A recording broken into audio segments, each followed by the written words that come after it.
Hello ladies and gentlemen of YouTube. Today is Monday and as promised a brand new fitting for all of you to try out. My personal invention, the Shirley Temple.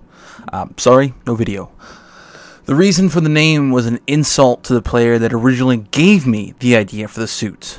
The player in question was running around in a Sentinel suit with a Proto scrambler rifle, and he irritated me enough to make a suit mid-match that was a little different from what I was playing at the time. Anyway, I digress. The Shirley Temple is an advanced Caldari Assault Suit, and the main idea behind it is distance. Keeping the enemies at range is always a good option, but with this suit, that's just where it excels. There are only 2 HP mods. That's one of the reasons for the distance. It uses an advanced shield extender in the high slots and an advanced armor plate in the low slots. In my opinion, this gets the suit's health to a reasonable level so that you can survive those few lucky shots from enemies. Your health, though, will be kept high, mostly due to the enhanced armor repairer and enhanced shield energizer. At ranges, these should be more than enough to take a few shots and get your health back pretty fast. The last 2 modules are the Crin's LEX 71 damage modifiers. I talked about them briefly in my last fitting as well, but just in case, they are from the 5 million clone challenge reward given out by CCP. They give a 4% buff to all handheld weapon damages, meaning that heavy, light, and sidearm weapons all get bonuses from this module. Now, if you don't have the Crin's LEX damage modifiers, that's alright. I would actually recommend going with a advanced light damage modifier and a sidearm damage modifier, just because it's better to have bonuses specifically to both your weapons. That way you tend to use them both equally and not specify during moments where, you know, it'd be better to use the sidearm or better to use the main weapon. Of course, the bonus of the Caldari Assault Suit is its as a bonus to rail rifle weapons reload speed. So you should take full advantage of that by using the rail rifle and the bolt pistol. You could go with the magsec, but in my opinion, the rail rifle and the magsec share. They kind of act the same way, so it's better to go with something more diverse rather than having 2 weapons that act the same way. I use the advanced rail rifle. I use the advanced assault rail rifle for both mid-range and close-range use. Though for CQC, I try to use it only when I have no other choice or when I haven't been too accurate with my bolt pistol. The bolt pistol is better just because you can get that headshot with hip fires, and it tends to do more immediate damage, which scares enemies and makes them more cautious, which allows you to run away from battle if you need to, or get your shield and armor repairs activated, or not activated, but, you know, working instead.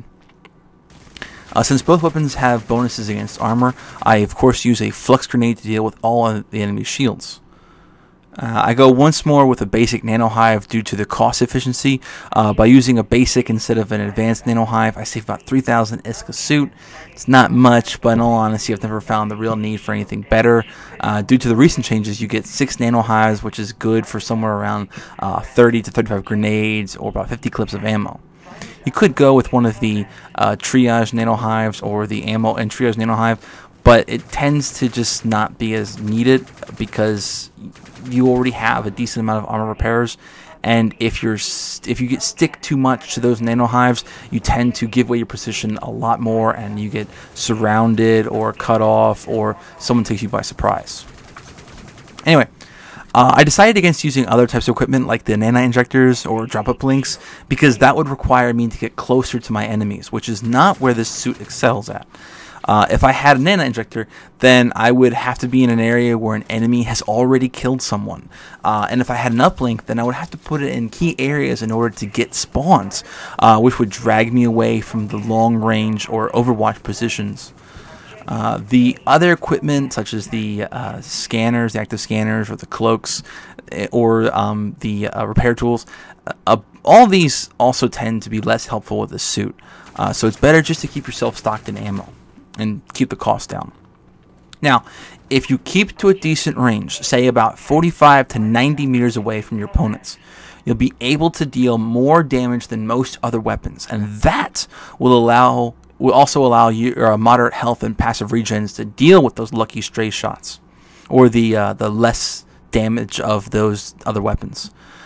The only times that I've actually died were when I didn't follow my own advice and I got too close to the enemies because I got carried away or I was near an objective. Sorry about that. Though there is also the possibility of being snuck up on by someone who really doesn't like you. I also once got snuck up on by a vehicle, but I was still able to dodge it, so I never actually died from it. But as long as you keep a watchful eye, there shouldn't be any problems. If you spot them from the distance of 45 to 90 meters away, you should have ample time to reposition. And when they go to your position, your previous position, and they try to find you, you can take them by surprise and unload on them. Alright, that's all, folks. Please leave any questions and concerns in the comments below, and please support by hitting that like button. Oh yeah, one more thing, I can't forget. I'm taking requests. If there's a specific suit that you'd like to see for next week, please put it in the comments down below. I've also got some SP saved up. I was planning on getting the Proto Caldari Assault Suit, but meh. And I also already have 13 Proto Suits, and someone's like, oh my god, you have so many Proto Suits. Yes, I do. I play this game a lot. If there's some help that you'd like, or if you were thinking about getting a new suit, I'll be happy to test it for you. At the moment, I'm not doing vehicle fittings, since I have 0 SP in them. Sorry.